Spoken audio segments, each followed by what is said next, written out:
Assalamualaikum warahmatullahi wabarakatuh. Alhamdulillah. Alhamdulillahi nahmaduhu wa nasta'inuhu wa nastaghfiruh wa na'udzu billahi min shururi anfusina wa min sayyiati a'malina. Man yahdihillahu fala mudhillalah wa man yudlilhu fala hadiyalah. Asyhadu an la ilaha illallah wa asyhadu anna Muhammadan abduhu wa rasuluhu la nabiyya ba'dah. Subhanaka la ilma lana illa ma 'allamtana innaka antal alimul hakim. La haula wala quwwata illa billahil aliyil azim. Amma ba'd. Ya. Alhamdulillah, bagaimana kabar kalian hari ini? Semoga kalian semua sehat walafiat, amin ya. Amin ya rabbal alamin. Ya, baik, di sini Bapak akan memulai video pembelajaran. Sebelum Bapak mulai, tolong Bapak ingatkan dari sekarang, perhatikan dan cermati dari apa-apa yang telah Bapak sampaikan. Ya. Jangan di skip videonya. Karena apa? Karena di materi hari ini pembelajarannya terstruktur ya.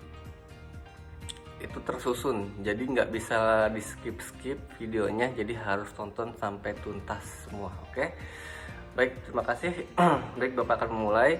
Baik, hari ini adalah menjelaskan ya, atau membicarakan soal apa itu ibadah haji, rukun Islam yang kelima. Nah, itu yaitu adalah ibadah haji, yang dimana rukun Islam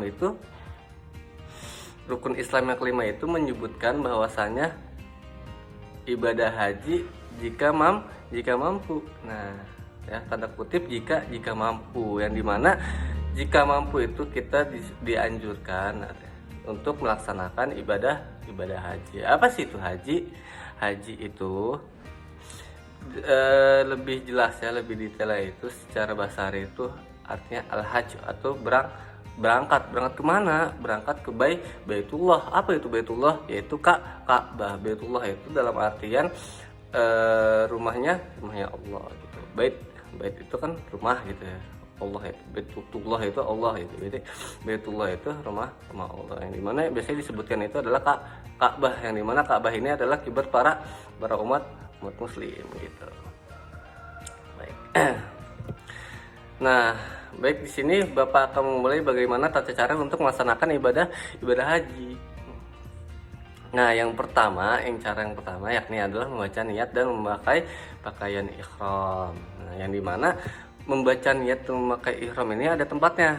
Di mana tempatnya? Yakni adalah batas mikot. Nah, batas mikot biasanya jamaah Indonesia itu atau jamaah haji itu melaksanakan niat atau memakai ihram itu di Masjid Dzulhulaifah. Nah, yang dimana di sana kita dianjurkan untuk bermandi menggunakan pakaian ihram, lalu berwudu dan melaksanakan sholat sunnah ihram. Baik. Sunnah ihram. Nah, yang dimana di sana juga kita berniat ya, bermulai niat itu dengan membaca lafal niat haji. Apa sih lafal niat haji itu? Baik, di sini Bapak akan membacakan Bismillahirrahmanirrahim. Nawaitul hajja wa ahramtu bihi lillah ta'ala. Labbaik Allahumma bihajjati. Aku niat haji dan berihram karena Allah Ta'ala. Aku sambut panggilanmu ya Allah dengan berhaji. Nah, yang dimana ketika kita telah menggunakan ihram, ketika kita telah membaca niat haji gitu ya. Nah, ada beberapa larangan ya. Larangannya apa saja? Nah, ini kita mulai dari larangan bagi pria. Nah, yang dimana pria ini ketika telah menggunakan ihram, ketika pria ini telah membaca niat haji gitu ya. Nah, dilarang bagi dia untuk menggunakan pakaian biasa atau pakaian yang berjahit gitu. Lalu di sana juga seorang pria ini tidak boleh menggunakan tutup kepala seperti peci ataupun topi gitu. Nah, itu dilarang selama menunaikan ibadah haji. Dan juga dilarang menggunakan alas kaki gitu. Baik, lalu juga di sana ada juga larangan untuk bagi wanita. Nah, bagi wanita ini dilarang untuk menggunakan sarung tangan gitu. Dilarang untuk menggunakan penutup muka seperti masker ataupun cadar gitu ya. Nah, lalu ada juga larangan bagi pria dan wanita. Nah, ini untuk keduanya, yang dimana larangan yang pertama ini dilarang untuk menggunakan wangian ataupun parfum. Lalu dilarang juga untuk memotong apapun seperti memotong rambut, memotong kuku, memotong bulu gitu ya. Nah, itu dilarang selama kita melaksanakan ibadah haji itu.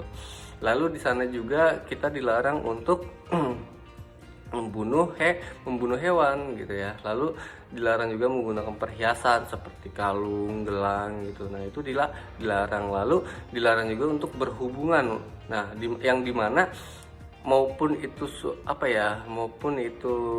suami istri gitu ya, itu dilarang. Itu yang dimana ketika kita menggunakan ihram kita dilarang untuk berhubungan. Nah, di sana juga kita dilarang untuk bertengkar ya, berselisih. Nah, itu juga dilarang ketika kita melaksanakan ibadah haji. Nah, yang terakhir itu juga dilarang untuk memotong atau merusak tanaman. Nah, baik, lalu yang dimana dari Masjid Dzulhaifah ini ya, dari tempat kita tadi menggunakan ihram dan membaca niat ya, kita menuju ke Masjidil Haram, di mana tempatnya yaitu di Mekah gitu. Yang dimana ketika kita berangkat menuju ke Baitullah gitu ya, kita dianjurkan untuk membaca kalimat talbiyah. Nah, kalian mungkin sudah tahu ya atau sering mendengar gitu ya ketika musim haji. Bagaimana kalimatnya? Yakni adalah labbaik Allahumma labbaik labbaik la syarika laka labbaik innal hamda wan ni'mata laka wal mulk la syarika lah ya. Yang artinya, aku penuhi panggilanmu ya Allah, aku penuhi panggilanmu, tidak ada bagimu, aku penuhi panggilanmu, sesungguhnya segala puji, nikmat dan kerajaan bagimu, tidak ada sekutu bagimu gitu. Nah, yang dimana kalimat ini dianjurkan dibaca ya, yang dimana dibaca ini ketika perjalanan dari mana Masjid Dzulhaifah, dari tempat tadi kita berihram itu menuju ke Baitullah. Nah, lalu yang dimana pada tanggal 9 Zulhijjah ini ya, kita melaksanakan wukuf di Padang Arafah. Yang dimana di Padang Arafah ini ada beberapa hal yang harus dilakukan. Yang pertama itu kita harus melakukan sholat jamaah takdim dan qashar, zuhur, asar, berdoa, berzikir bersama, membaca Al-Quran, dan sholat jamaah takdim dan qashar, maghrib dan isya begitu. Baik, lalu kita juga setelah itu mabit di Musdalifah ya. Nah, ketika kita telah mabit di Musdalifah, kita dianjurkan untuk mengambil batu kerikil untuk melempar jumroh di Mina ya. Yang dimana kita dianjurkan untuk mengambil 49 butir atau 70 butir ya. Nah, ketika kita sudah mengambil batunya ya, kita melaksanakan jumroh melontar jumroh. Jumroh apa? Jumroh Aqobah, yang dimana kita melempar sebanyak 7 kali lemparan ya. 7 buah batu kerikil ya. 7 kali lemparan. Nah, tidak boleh disatukan sekaligus ya. Batunya tidak boleh dilempar sekaligus. Misalkan ya, kalian itu kan dianjurkan 7 kali lemparan ya, bukan 7 buah batu ya. Yang bukan berarti kalian memiliki 7 buah batu kerikil ya. dilempar sekaligus, bukan berarti itu kalian selesai 7 kali lemparan, tetapi satu persatu gitu. Nah, lalu juga tidak boleh nih dipakai batu yang sudah digunakan, seperti kita melempar batu metal jumroh, lalu batu yang setelah kita lempar kita ambil lagi lalu kita lempar lagi. Nah, itu dilarang kita ya. Nah, setelah kita melempar jumroh, kita melaksanakan apa?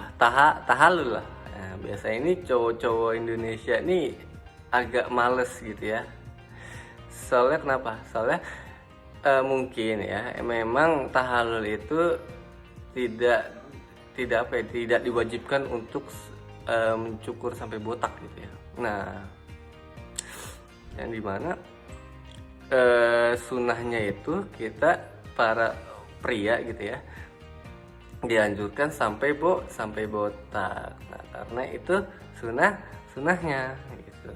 Nah, biasanya orang-orang Indonesia nih pada males nih pada nyukur sampai botak. Ya, dipotong aja gitu kan, berapa helai gitu ya. Nah, itu tidak boleh sebenarnya.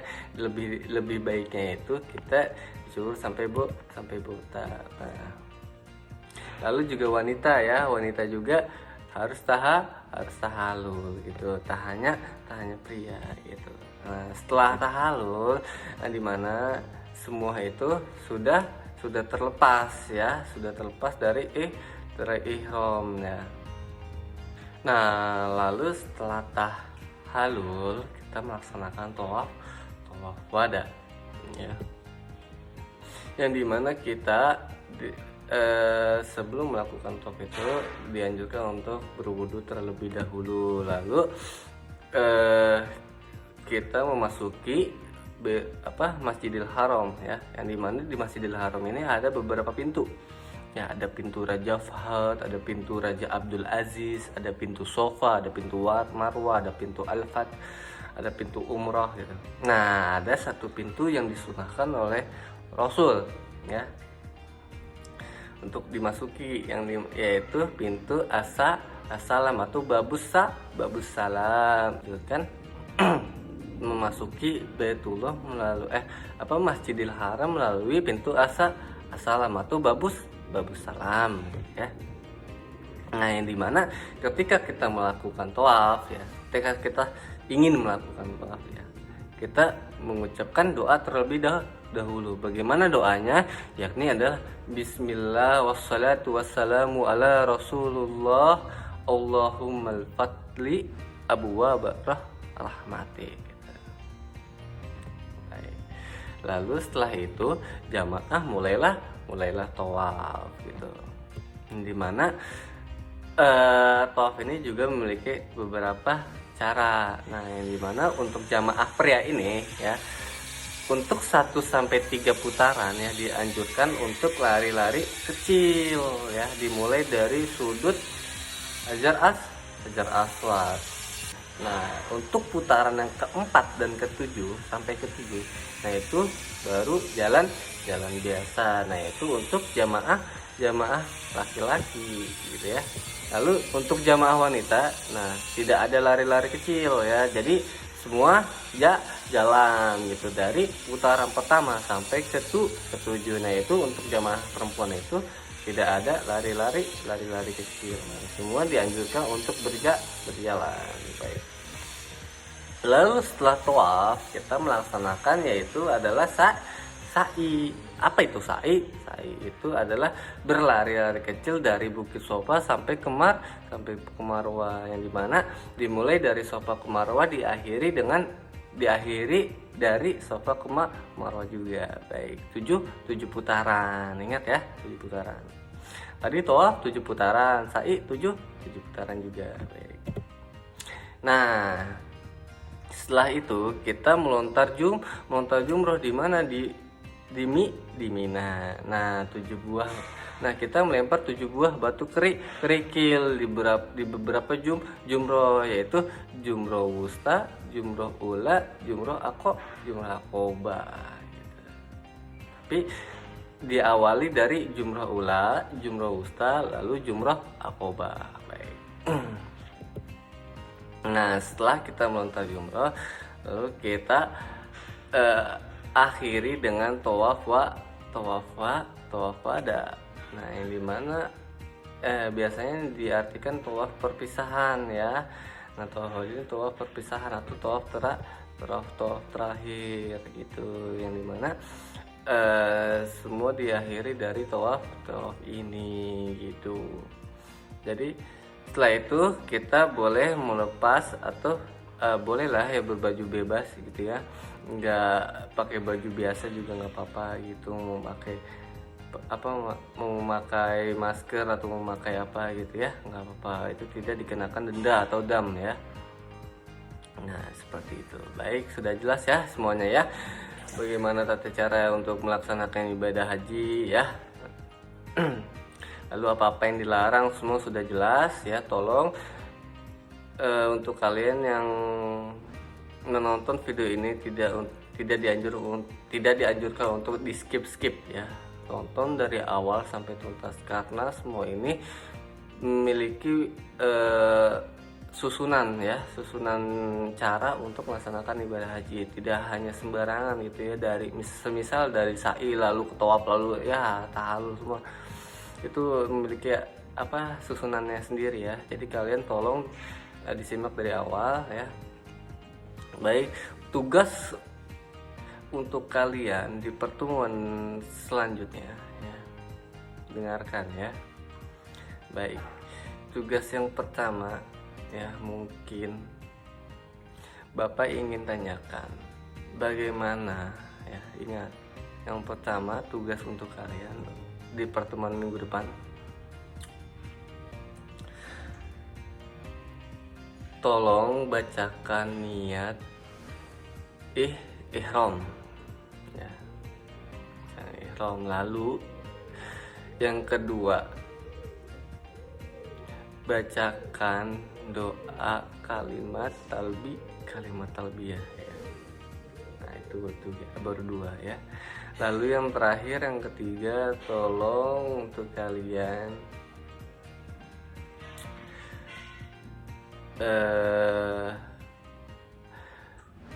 berapa kali putaran tawaf dan sa'i ya. Tolong tugas untuk pertemuan selanjutnya ya, Bapak ingin terima laporan dari kalian atau jawaban dari kalian ya.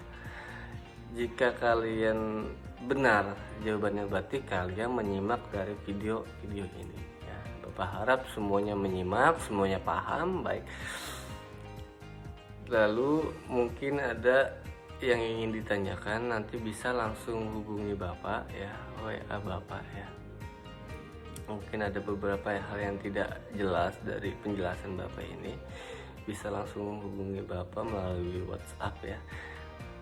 Baik, semua sudah jelas, sudah Bapak sampaikan.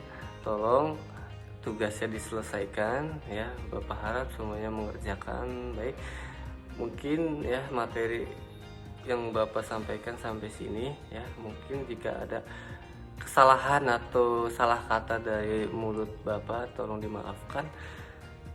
Terima kasih semuanya, semangat belajar ya.